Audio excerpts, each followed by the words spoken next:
views expressed on this program are those of the host, guest, and callers, and are not necessarily those of this station, its management, or other advertisers. You're listening to Transformation Talk Radio.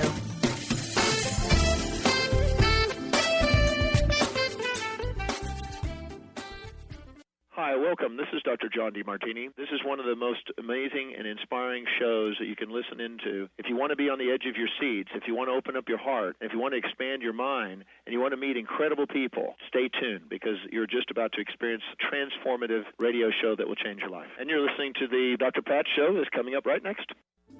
The following audio is via a Skype call.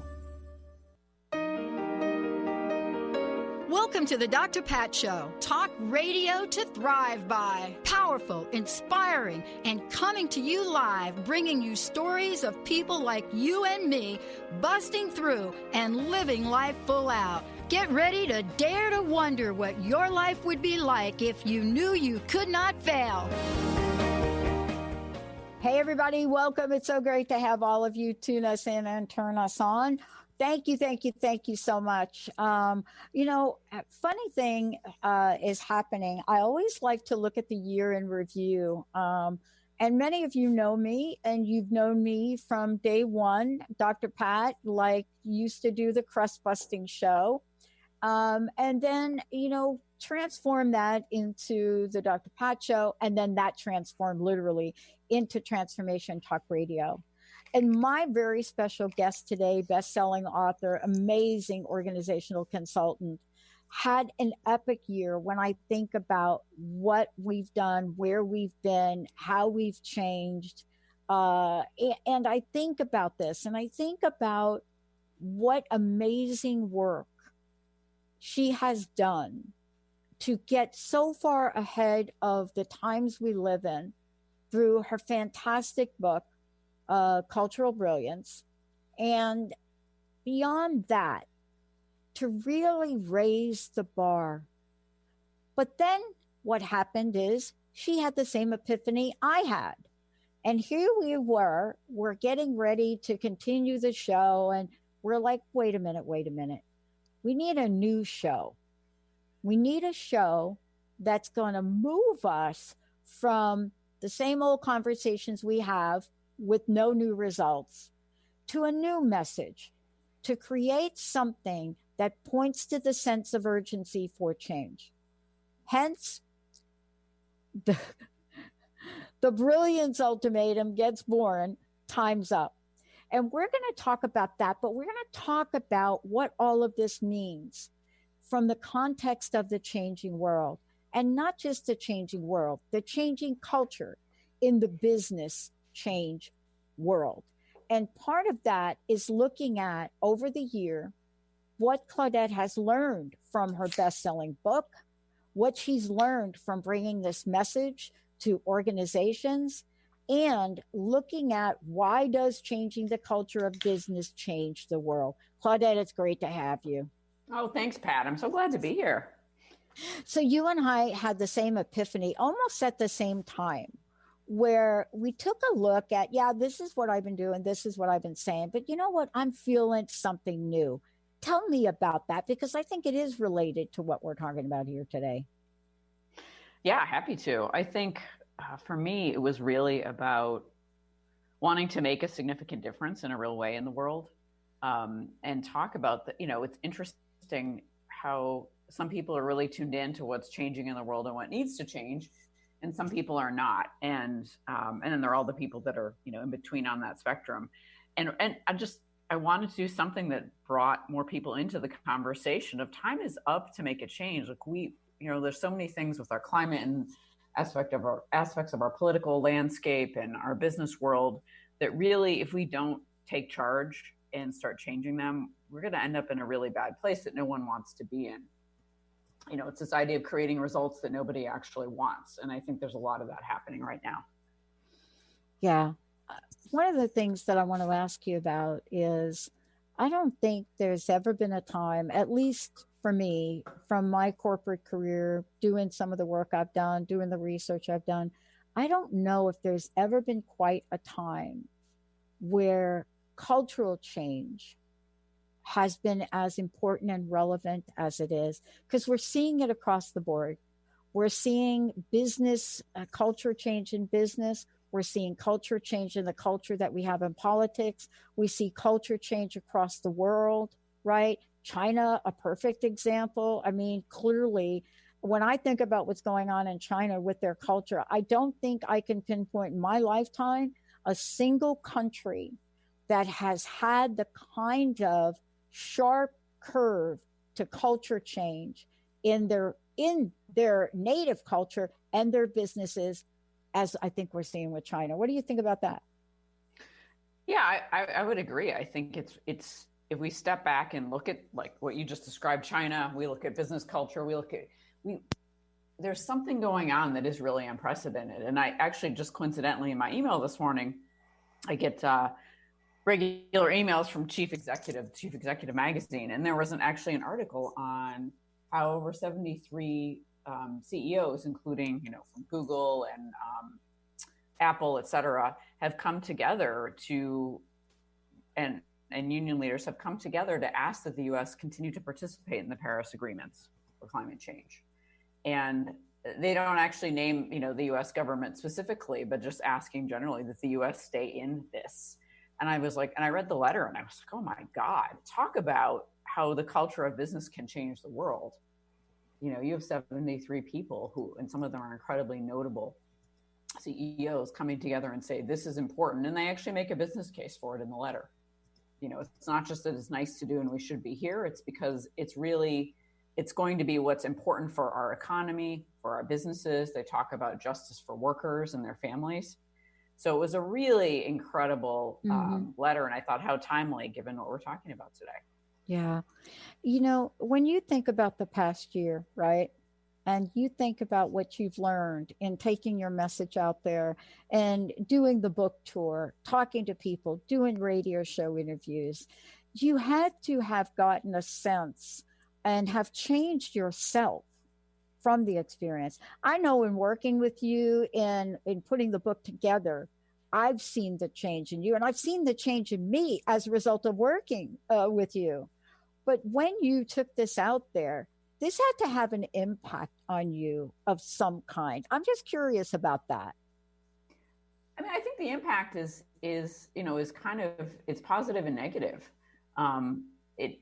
I think when, especially doing radio shows and podcasts and things like that, people definitely get the ideas when I talk about the potential in business culture and things like that, and they're excited by it.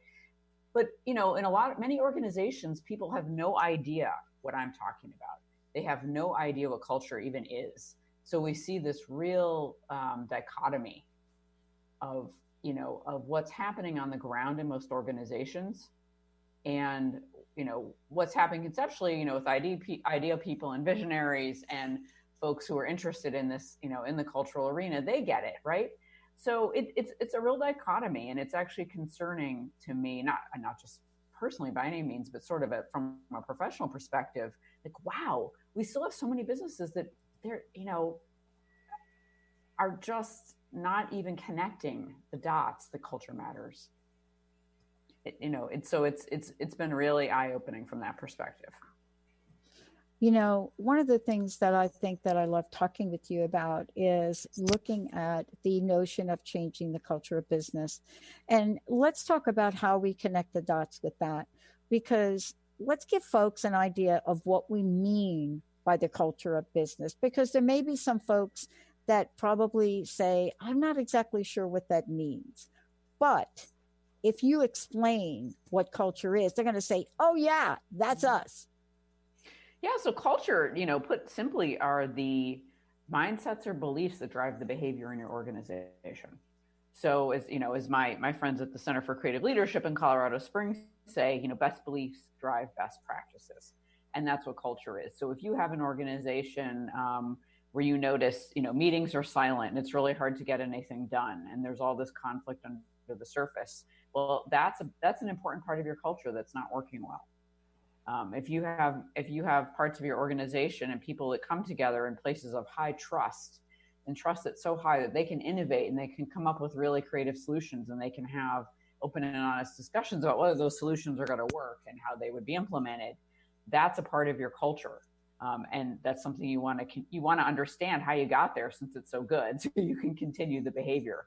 But your culture really, if you look around your organization and you watch and you listen and you observe behaviors, that tells you a lot about your culture. We're going to take a short break. And when we come back, we're going to talk and discuss some of what's happening in the in cultures in business. And what I mean by that is there are things happening in business where if they don't change, they're going to realize that the timeline for making that change is up. They're going to realize that, if you look down the road and you ponder what you have to do to make the change, they're going to be looking backwards and then realizing at a point when it's way too late that they should have made the changes. So when we come back, we're going to talk about what it means when we talk about time's up. Stay tuned, everybody. Claudette Rowley joining me here today. We're going to take a short break. We'll be right back.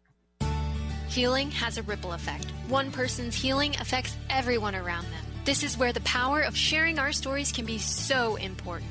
Tune in to Playing on the Edge Radio with Megan Edge each month on Transformation Talk Radio, as Megan provides you with ways of sustaining radical and powerful changes in your life. Enact the power of radical change. To find out more about Megan Edge, visit her website at meganedge.ca.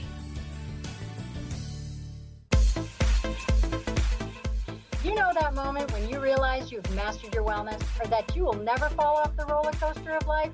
Well, yeah, me either. But I still ride unicorn. I will teach you how to become a mindset master. You will learn how your habits and behavior affect the success of your nutrition and exercise, relationships, organization, and so much more. Motivation doesn't arrive in an email, so stop waiting for it. You have to take action, then motivation follows. I am Coach Peggy Wells. Get out of your comfort zone and recognize the simple truth. We aren't that special. We all have crap to deal with, and we all have a lot more in common than not. I want to spark you into action. We will learn, love, and laugh together. So join me every first and third Monday at 3 p.m. Pacific for Coach Couch and Coffee Radio, where you will learn that being happy and healthy is way more than carrot sticks and squats. I'll talk to you later. How would you like increased health and vitality? How would you like to avoid the onset of disease as well as slow the aging process? This is all possible through a simple, safe, and natural process. Every day we are either moving toward wellness or away from wellness. Hi, I'm Mary Jane Mack. I'd like to be your partner in achieving optimal health. Contact me now at maryjanemack.com or call 425-392-0659. Visit maryjanemack.com. Learn to live in the light and unveil the authentic you with A Time of Healing Radio with me, Felice Diana, on TransformationTalkRadio.com. Tune in every third Tuesday at 11 a.m. Pacific as I help listeners understand sacred fusion energy and how to connect to the spirit that fuels the very life we live. Explore the journey of spiritual transcendence and ultimately discover the path to peace, love, purpose, and wholeness. For more information, visit atimeofhealing.com. The Truth is Funny. Shift Happens with Colette Marie Steffen is excited to welcome Karen Benton as a monthly guest host. Tune in on the third Wednesday of each month at 8 a.m. Pacific Time to regain confidence and trust in your capacity to create change in your life, your health, your family, and your well-being. Karen Benton is a mother, nurse practitioner, certified body talk practitioner, Franklin Method instructor, and owner of Limitless Living LLC. For more information about Karen, visit KarenBenton.com. Hey, everybody. Welcome back. It's so great to have all of you tune us in and turn us on. Look, Claudette has been consulting. She has been training. She's an executive coach. She works with management teams. She works with, not-for-profits, small businesses, startups, you name it. She has done it all. She has seen quite a bit as the CEO of Cultural Brilliance. And more importantly, more has gotten revealed, especially when you write a book about something and you talk about it and you realize that the essence of what this is, the ultimatum that is out there, folks don't have a clue. Companies don't have a clue that they are living in the ultimatum zone. I am clear about that for our organizations. That's why we have decided to reframe, redo, up-level our technology. It's because we realized a number of years ago, we had a vision, but if you don't make an adjustment, not only in your technology, but in your culture, then that's what it is. And, one of the things that we looked at here at Claudette, and I want to talk about this for you because this is about time's up. What I've learned is you can have the greatest talent on your team. In our case, producers, salespeople, production specialists, you can have those great people. They could have extraordinary skills. But if they don't have either the temperament or the willingness to look at themselves humbly to make sure that they understand everything that they perhaps know or even the things they don't know, then what happens is organizations create opportunities for mistakes and disaster. Now, that's something I'm noticing. But more importantly, I think when we look at this, there's sort of this cluelessness. Can you talk about that? Because if you're clueless about it, you don't even know that time's up. Mm-hmm. Yeah, exactly. I think a lot of people don't. And some of it's because we get involved in our own lives and we have a lot to do and a lot of stress and things to handle. I also have noticed, and I've been paying much more attention to this recently, is the mindset that the leader brings into a situation, the leader of an organization. Now, of course, leaders aren't perfect and they're going to have blind spots and all of that. But what I'm seeing sometimes is actually stopping an organization is the leader's blind spots, their actual mindset. And other people in the company may really know, like, wow, we really should be doing this. We should be looking at our carbon footprint. We should be looking at our supply chain, et cetera, in terms of environmental impact. And it'll be the leader or the leadership team that is not really tuned in. It's fascinating. It's really, really fascinating. Like sometimes they're the last to know.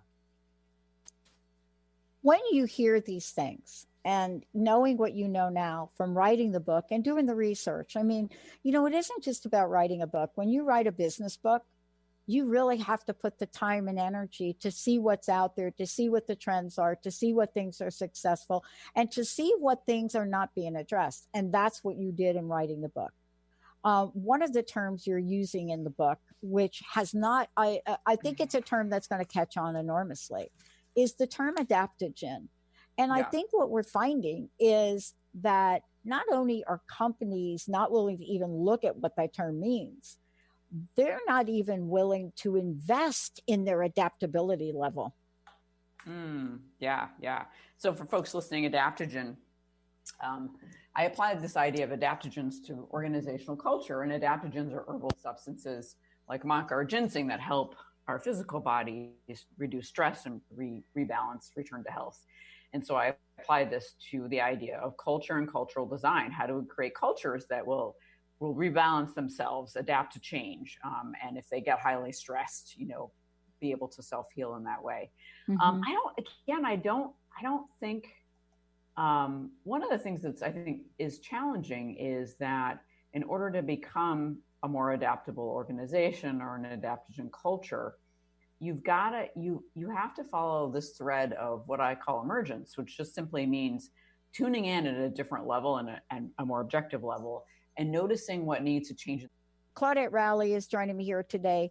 Look, we were talking about time's up, and I want to get to that. Something that you discovered along the way to you being you right now is that there is a sense of urgency and time is really up. What are the areas that you are seeing, right? What are the areas you're seeing where you're saying, you know what, over here, time's up. Oh, wait, no, over here, time's up. Oh, wait, over here, time's up. What are the areas you're seeing? So, time's so many areas. One of the most obvious ones, of course, is climate, right? Our environment, the state of our planet. Time's up to address that. I think time is up, generally speaking, to look at reality and have the will to change things. So when I created the Brilliance Ultimatum, one of the things I was talking about there and do talk about is that we have all the, the power, we have the knowledge, we have the, resources, we have the know-how, the technology, et cetera, to solve every problem in the world, but we're not. And so, although there are great examples of solving problems. So I see time's up on climate, on will, on realizing it. There's something about realizing that every problem that exists in some ways is our responsibility. So rather than turning a blind eye or saying, oh, the fact that, X number of children are not going to eat dinner tonight has nothing to do with me. Instead saying, well, actually, it does have something to do with me. Maybe not directly, but I'm a human being and with a heart. And how am I contributing to improve this? I saw I think it was on Facebook or something, a post about someone saying, if I was the CEO of Amazon and had billions of dollars, or anybody who has billions of dollars, this person was saying, I would immediately jump into fix-it mode. And I would make sure every child in the US and in the world eats dinner tonight. I would go ahead and just solve problem after problem. I saw it in the last couple of days and I thought, wow, isn't that an interesting mindset shift? And I think that's one of the things it's time's up for is how do we shift our mindset into realizing we're all responsible for each other's well-being? Yeah. That I want to talk about this for a minute because this is a super big point. Responsibility and accountability. Do you see a difference? I think there's a slight difference, right? Okay. Yeah. I might be responsible for a set of duties, and then I'm going to hold myself accountable, or someone else is going to hold me accountable for making sure I fulfill those responsibilities. That's different. I'm thinking more from an organizational perspective. That's how I would define it. But yeah, there is this, and sometimes when I say things like I just described, right, we're all responsible, people think, at least in the US, I'm talking about socialism. And I'm not. I'm talking about something that operates at a far different level and is actually a framework that doesn't yet exist. I'm really concerned about a framework that it doesn't exist. And there's almost a sense of arrogance at some level. I'm seeing it across the board. And let me just tell you what I mean. We have a sense of arrogance over the climate, over the environment. Mm-hmm. And I don't think this is everybody. So I'm not generalizing to all of you that have been warriors, really champions in this arena. But there is a general, and it has to be a general majority population that we're overreacting. Now, why do I say that? Because I don't see any pressure on our lawmakers to say, you got to do, I don't see it. I don't see that level of uprising where people are saying, you have got to do this, or lawmaker, congressman, senator, congressperson, senator, or I'm not going to vote for you, right? And so there's a disconnect for me on something that almost every scientist on the planet, like in every country, says time is up, right? Does that even make sense to you? Yeah, I experienced the same thing, and I think it's again about will, and about the fact that we've seen this in many other scenarios through our history. That the aspect of being human that allows you to say, well, nothing's changed in my neighborhood, right? Nothing's changed in my town, and so this is so far away from me. I can't. I'm not even going to pay attention to it. Even while we see reports that things are changing climate-wise at a much more rapid rate than had previously been anticipated. Yeah, and I don't hear the same. What we hear more of, right, is that debating whether climate change exists is much more the dialogue versus, like you were saying, going to lawmakers and saying, no. We'd actually like to be alive. We'd like our children to have a place to live and our grandchildren. So you need to fix this. Yeah. We need to change our policies. And before we're really out of time. And that's a great point. That piece is missing.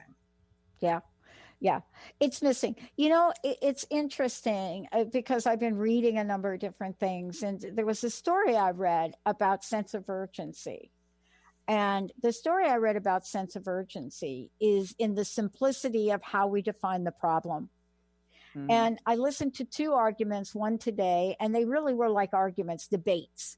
And I listened to one about a month ago where someone was describing a scenario, and we didn't know as they were describing it that they were talking about E. coli, right? Mm-hmm. You know that thing that but they were describing it, and everybody thought, well, wait a minute, they are talking about E. coli. So like a light bulb went on, and we say, oh, they got to be talking about E. coli. They weren't. They were talking about the environment. But see, our mindset was, yeah, we'll do something if it's E. coli, but we're not going to do it if it's the Amazon rainforest. Mm-hmm. But the way that they talked about it, you know, even if you are not somebody that is aware of the 50 shades of green, as I like to call them, you're thinking, I have 2 kids. What? They are going to have that problem? Do we need to get better at describing the crisis? Do we need to get better at it? Let's hold that thought. I want to take a short break. I want to get into that with you because look, I've been an advocate in the Lyme community, and I am very clear that we have to get better at describing the crisis. So I'm taking a different approach. I'm actually looking at creating animated video characters to educate. But do we have to get better at laying out the story? Let's take a short break. Claudette Rowley, we'll be right back. Go ahead, go to her website, culturalbrilliance.com. Should we get better? And how about you all out there? Would you like to weigh in on this? 1-800-930-2819. We'll be right back. Our angels and animals are always working for and around us. Darcy Pariso knew from an early age she felt this incredible presence that was confirmed for her in a Reiki Level 1 course. From then on, she has honed her skills and dedicated her talents to providing answers, inspiration, and tools for people to move past limiting blocks and past traumas to truly live a life of happiness. For more information about working with Darcy, visit darcypariso.com. Optimize your breast cancer screening without any radiation or pain. Effective, sensitive, and widely used thermal imaging in Europe is now available to you here in the U.S. Using state-of-the-art FDA-approved camera, Eastside's first and only breast thermography clinic is now open in Bellevue. Safe, sensitive, low cost, no referrals needed. Contact Holistic Medical Center at 425-451-0404 or on the web, drdarvish.com. Your eternal purpose is calling out to you each and every day. Are you listening? Tune in to Dynamic Destiny Radio with Coach Pete Cafarcio every first and third Wednesdays at 9 a.m. Pacific on TransformationTalkRadio.com. Learn to be your authentic self and live the life that you were destined for. Learn practical tools to discover your purpose and conquer other fears that keep you stuck in a life of mediocrity. Learn more about Coach Pete by visiting PeteCoaching.com. Has your buzz for life buzzed off? Feeling ignored, invisible, and wondering if this is really all there is? The years go by faster as we gain momentum. You're halfway there. Are you gathering speed or puttering out? Hit your stride for the liberating half of life. Comfortable in your skin? You can do better than that. Tune in to Discovering You Again Radio every fourth Wednesday at 11 a.m. Pacific as host Susan Axelrod encourages listeners to decide what they want, get inspired to action, and face challenges head on. Host Susan Axelrod pulls no punches, encouraging you to grab the brass ring and soar. For more information about Susan, go to www.whatwillyourlegacybe.com. Some people dream of freedom before they know it even once. What happens when we find ourselves in unimaginable freedom? Retired, children are grown, we've moved on from caregiving, and don't know what to do with all that time you never had before. Well, it's your life. It's up to you now. On the hit new show, Fresh Courage, it's your time to shine with host Sharon Rolfe on TransformationTalkRadio.com. Hey, everybody. Welcome back. Welcome back. Claudette Rowley's in the house. As I said before, if you want to find out more about Claudette, go to culturalbrilliance.com. And also, you'll be able to buy her book. You'll be able to learn about the work that she does in organizations. And more importantly, She is sought after for speaking, for bringing up the questions, raising the issues, but also providing the solutions. And, this right here that we're talking about here today, change the culture of business, change the world. It really is true, and it really is important. And it's important at a lot of levels. It's important at what action we see our organizations take. So if we see an organization that says they believe in climate change and the environment, and they are actually polluting that, we have a mental disconnect. And these are some of the time's up factors that she talked about. But there's another one in organization. And let's get back to that. There are a couple I want to address. But there are a couple of things that you've really zoomed in on, that makes sense to us, what we're seeing, what we're not seeing happen, and how to make sense of it all, right? Mm-hmm. Right. And I think, you were going before the break, you were talking about this, I think, really important question around why are people not seeing the reality of what's going on, right? Yeah. Are we not giving them good, vivid enough stories? Are we not, whatever? And I think there's, I think that there's twofold. I think on one hand, people may not be aware of the danger that exists, right, with climate change, for example. And on the other hand, if they knew the reality, if they go dig into the reality of it, it's so overwhelming, it's so terrifying that it's paralyzing. And I think, so what, how do we handle that? I mean, I think it's by looking at, it's what I would do in an organization, right? We look at the truth of the situation, and then we start talking about what we're going to do about it. And we come together on it. And so I think it's partly the story, but a lot of what's missing is, here's the story, and this is what we're going to do about it, and this is how you can contribute. And I think that is a lot of what's actually missing. When I look at the future, I want to talk to you about Time's Up in a lot of ways. I want to talk to you about Time's Up when we are looking at the organization, what's emerging, where we're stuck. And the reason I want to talk with you about that is there are things emerging that are taking on new terms, conscious capitalism, and we've been talking about that in a sense. But there are other issues that have really occurred in the organizations, like workplace bullying, that we're not talking about. We're also not talking about burnout, and people in organizations are burning out. They're becoming susceptible to addiction and suicide. And here's the strange thing about this. I worked in organizations. I worked in HR. I knew when things were coming apart. Is it possible that companies don't know what's going on in their culture? Yeah. No, I mean, in terms of the leaders not knowing, I think the people working in the organization, definitely, they may not know exactly what's going on or what it all means, but they can definitely describe, right?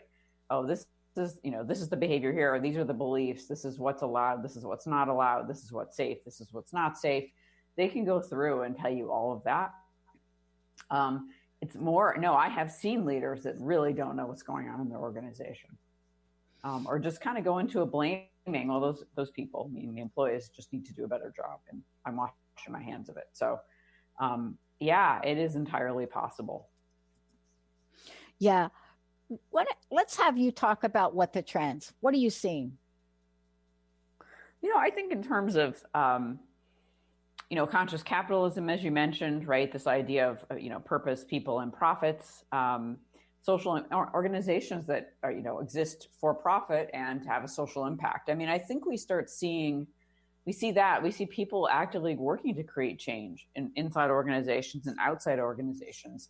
And so I see a lot of positivity, right? I see a lot of consciousness being raised around what organizations can be, what their potential is, and that they exist to do more than make money, which for a lot of leaders is still a concept that's kind of foreign, right? Because 10, 20 years ago, no one was really talking about organizations like that. Not the way they are now. A few people talked about it. But I would say the trend is toward increased consciousness and awareness in a certain percentage of organizations, and that's really exciting to see. That really, really is.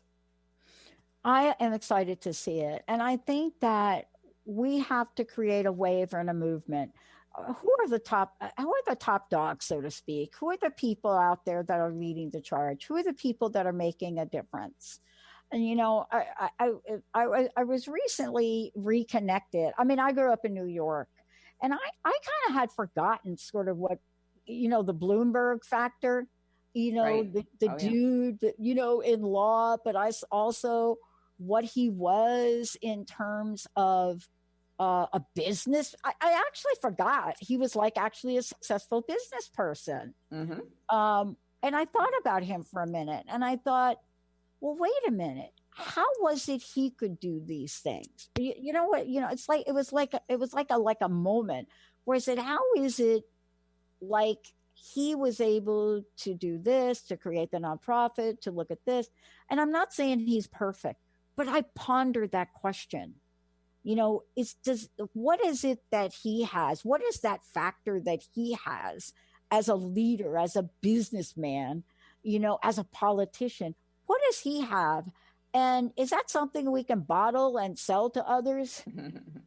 That would be great. I don't know specifically what he has, but I can speak to leaders like him. And it's really, I think it's the leader that continues to learn and grow as a human being. Understanding their own impact, looking at the results they get, right? They take a set of actions. What are the results? What worked and what didn't? They're going through that self-assessment. They have, coaches or advisors or, people that they talk to who will actually give them direct feedback and say, look, when you did this or this, it really bombed. This went really well. You gave this, particular speech to the company and it sounded like you weren't tuned into what people needed or whatever the feedback is.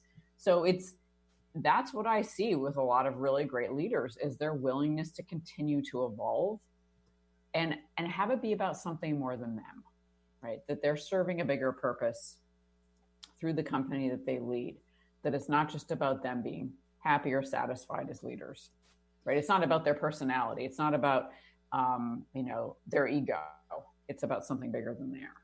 Yeah. Isn't that it though? Isn't that it?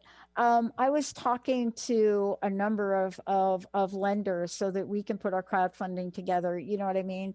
We're putting our crowdfunding together, but in order to put crowdfunding together, you have to spend money. In order to build technology, you have to spend money. And so I have a great reputation with some of these lending agencies. But I was actually talking with someone this morning, and Nikki, and for the first time in this journey, she got who we were. I mean, you're talking to somebody whose job is to really lend you money. Mm-hmm. And very few of those people get who you are because they're not focused on that. They're focused on, do you qualify? What's your credit score? Blah, blah, blah, blah, blah. But I had this interesting interaction with her. And I thought to myself, for her to not even know us and then get us, so we must be doing something right. Albeit, I think we're going to do things better. But the flip side of that is I am so wanting to do more. I want to do more. I want to be able to help those corporations, just like you are, get to the point where they're really to pick at least one thing where they get that time's up and do something about it. Mm. Why don't you put together the Time's Up Challenge? I'm not kidding. Yeah. Right? Because if they did one thing, just one thing, right? Would that make a difference? I think that, those kinds of changes are cumulative and have a ripple effect. So I think it makes a difference for the people they impact, and they more positively impact other people. It changes the energy of what we're doing. So it does make a difference. I know. Let's take a short break, everybody. When we come back, what we're going to do is we're going to talk about one of my favorite places and my favorite words. We're going to talk about stuck. Where have some folks fell into the pothole, and pothole now has gone so deep they cannot find their way out? And then what are some of the recommendations that Claudette has discovered for change? What is it? What are those things that have now showed up that say, look, if one thing could be done, this one thing, it could make a significant impact. Stay tuned, everybody. We'll be right back with Claudette Rowley. If we change the culture to business, we can change the world. I'll tell you what, if you don't, you're going to have what I call you are not walking the talk and talking the talk and nobody buys it. We'll be right back. What is a brilliant culture and how do we create them? Why are they important? Claudette Rowley has created a breakthrough 5-step process to help you align your culture with your business strategy for exceptional results. Looking for a culture that drives organizational excellence? Listen to Cultural Brilliance Radio, the second and fourth Friday of each month at 10 a.m. Pacific and 1 p.m. Eastern on Transformation Talk Radio. To learn more or work with Claudette, visit culturalbrilliance.com. Right now, ask yourself, how far are you from your dream? Are you closer today than yesterday? Entrepreneur and personal coach Deborah Rothschild brings the wit and wisdom to transform you into a new dynamic you. Tune in to the Deborah Rothschild Show, Developing a Dynamic You. To learn more about Deborah, visit thedeborahshow.com. That's the DEBRA show.com. Tune in live every Wednesday, 3 p.m. Pacific, 6 p.m. Eastern on TransformationTalkRadio.com. Stuck in a roundabout of dysfunction? Stop circling around difficult issues and find out what's been holding you back. Learn how to speak your truth to power with host Dr. Kathy Obear. Create real change with smart tools and smart strategies. No frills, no fluff, just life-changing conversations to help get you where you want to be. Extend your reach and become an agent for real change with Kathy Obear. For more information on Kathy and her work, please visit drkathyobear.com. That's drkathyobear.com. Living Lighter Radio with Jason and Patricia. We have an ecosystem approach to your life. Tune in weekly every Monday at 1 p.m. Pacific on Transformation Talk Radio as we, Jason and Patricia, discuss what's truly holding you back. We offer you the tools you need to reach your goals and at the same time be living lighter. For more information about Living Lighter, visit www.livinglighter.org. The vibration of change. That magical place where life shifts from struggle to ease, from stagnation to forward movement, from old ways of being to new ways of becoming. If you're like I am, it can be rather elusive to get there, but when you are in it, you feel it down to your very core, don't you? And it can positively affect everything in your life, from your relationships to your health and well-being, from your career path to your abundance, from the quality of that inner connection to the fullness of your self-expression. On the Christine Upchurch Show, we explore ways to get into that vibration of change with experts in the fields of consciousness, psychology, spirituality, health, healing, and science. Join me, Christine Upchurch, every Friday at 11 a.m. Pacific Time, 2 p.m. Eastern Time on KKNW AM 1150 and Transformation Talk Radio, and learn new ways to step into your vibration of change. All right, everybody, welcome back. You know, I mean, I just love what you're doing. I really do, Claudette. For those of you out there, go ahead and check it out at culturalbrilliance.com. You know, I remember you and I talking when we first met, and we started to talk and share stories about what we have seen in organizations. Some of the stories date back a couple of years. You know, some of the stories were more relevant. But the question that has come in that I typed to you, and I'd like to read it and just let's talk about it. What do you do when your immediate boss is the road jam? Now, you can text me again and tell me what you mean by road jam, but I think we can help you with this. What do you make of that? Because this is pretty common, yeah? I mean, bosses really are getting in the way sometimes. Sometimes they do, yeah, road jam. Makes me think of, a log jam, right? Yeah, log jam. Yeah. But definitely some sort of obstacle. I think, yeah, bosses can, and it's interesting because on one hand, and you mentioned, on the break we were chatting about this, that sometimes, you look at, it's time up for me to stay in this organization, right? Or in this relationship with my boss. Am I, tolerating too much and taking too much? So I think that's always really important to evaluate. And then it's, looking at the communication, right? How has one tried to communicate with a boss or manager? Sometimes people think they've communicated effectively and they haven't. Maybe they're not comfortable. Maybe they don't think the manager's going to listen. But I'm a big fan of really looking at the situation. If you're asking your manager for something specific, a change, resource, whatever it is, and really thinking through, based on this person's personality and what's important to them, how can I best approach them? So how can you be your own best advocate in the conversation? And I think that's another thing to look at. And if it's not a communication issue, or anything related to that, sometimes it's time to look at the situation and say, might I take another role in the company, right? Might I look for a new job? Yeah. I mean, I think at the point that we're at now, if there are options to request a move out and stay within the company, I think that is one option for sure, especially if the situation is really getting to you at a psychological and emotional level, Claudette, right? Mm-hmm. I mean, this is really why we're seeing the levels of burnout out there now that are at ridiculously high rates. We are not looking at, they're a little stressed. Those days are like so gone. That day we're like, HR is like, no. We are talking serious things here. We're talking about a level of burnout that causes both emotional and mental conditions. And people are in such a state of fear that they cannot take accountability and empower themselves. We are looking at those things. But here's the thing. Sometimes we have to make the tough choice and leave. Right. Absolutely. Leave, look for a new job first, hopefully.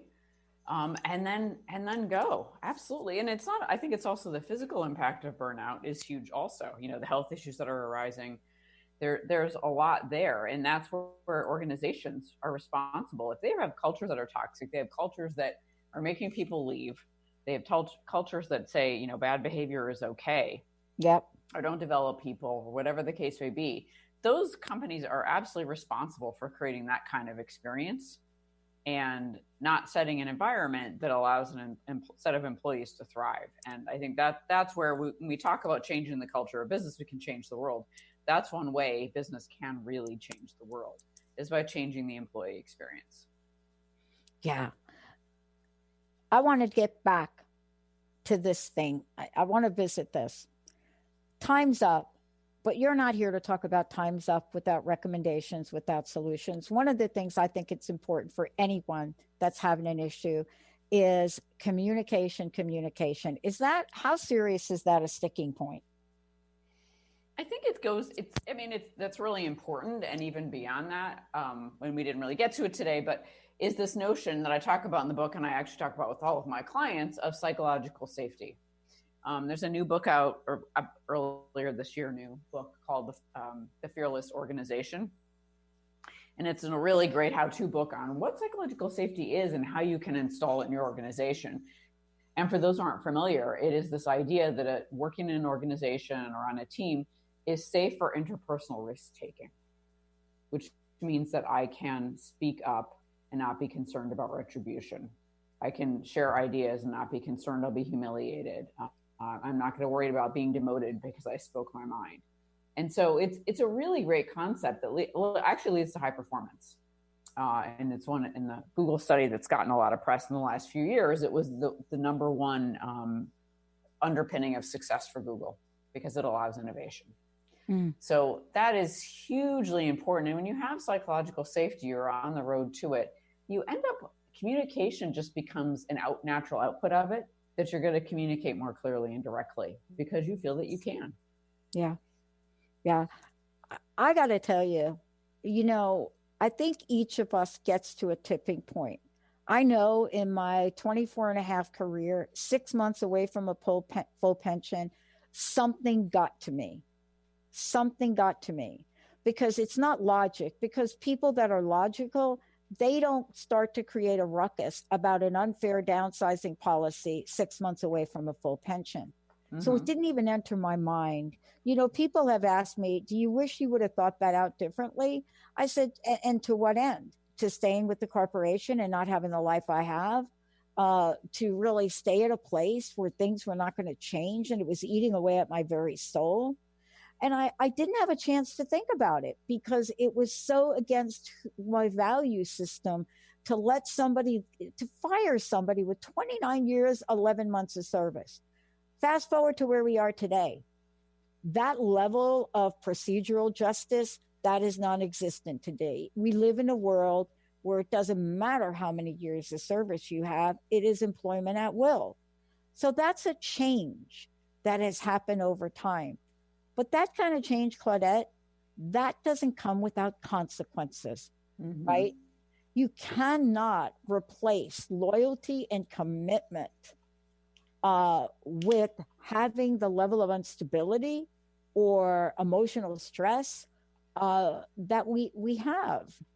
What do you think companies should really pay attention to? What should they keep their eye on moving forward?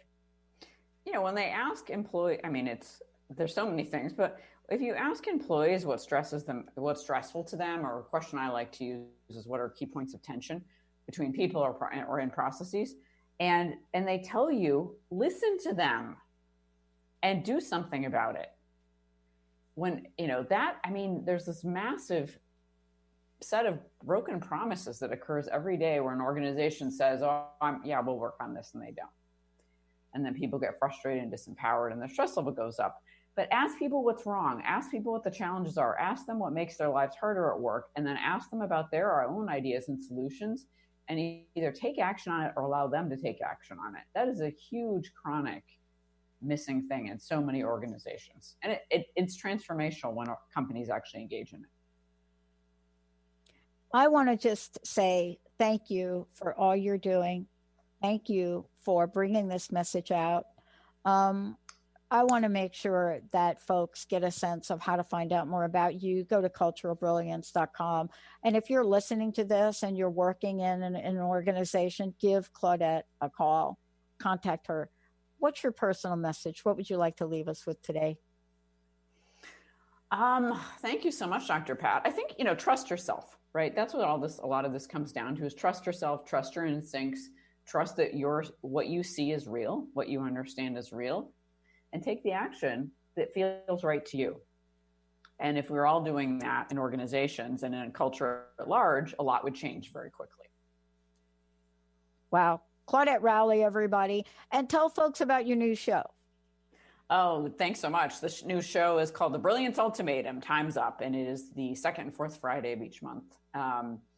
And I have great guests that are different change makers and risk takers who are out there making a difference in the world. And it's a show about what's going well, not just a show about what's not going well. So I'm excited to put that positivity out into the universe.